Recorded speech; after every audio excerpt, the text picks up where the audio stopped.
मनु का विरोध करने वाला मानव नहीं है, अमानवीय है वो। चाहे वो कहीं का जज हो, कहीं का प्रधानमंत्री हो, कहीं का नेता हो, कहीं का गुरु हो, कहीं का चेला हो, कहीं का चपाटी हो। मनुस्मृति के विरुद्ध और मनुसम्मत धर्मशास्त्र के विरुद्ध जाने वाला मानव नहीं।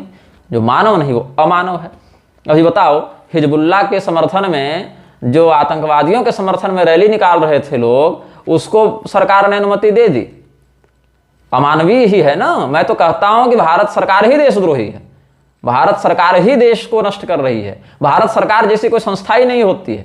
भारत सरकार जैसी संस्था तो एक गिरोह है जो आतंकियों ने अपने स्वार्थ के लिए बैठा रखी है, ताकि अपनी गुंडई को मूर्ख लोगों के सामने वैध सिद्ध किया जा सके और उसी गुंडई के आधार पर वैध बात करने वाले लोगों को देशद्रोही सिद्ध किया जा सके। तो हिजबुल्लाह जो है, उसके समर्थन में इन लोगों ने रैली निकाली और सरकार को चाहिए वोट।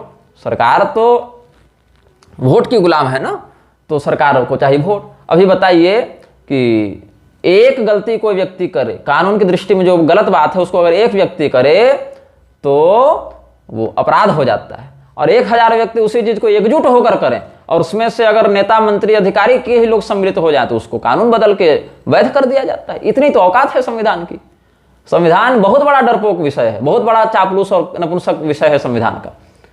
अगर आप अकेले कोई गलत काम कर रहे हैं तो आप अपराधी हैं, और संगठित होकर अगर कोई आप गलत काम कर रहे हैं तो आपके लिए कानून बदल दिया जाएगा। तो इतने का खेला है सारा। इस नस को मुसलमानों ने पकड़ रखा है, हिंदू इसको कभी नहीं पकड़ पाएगा। हिंदू की प्रवृत्ति वैसी नहीं, हिंदू पिटाई खाए बिना थोड़ी मानता है। तो स्वामी मुक्तेश्वरानंद सरस्वती शांतिपूर्वक केवल अपना एक धार्मिक अधिकार व्यक्त कर रहे थे भारतीय सीमा के अंतर्गत, लेकिन उनको कह दिया गया तुम तो दंगा करवा दोगे जी, तुम्हारा विमाने नहीं उतरने देंगे।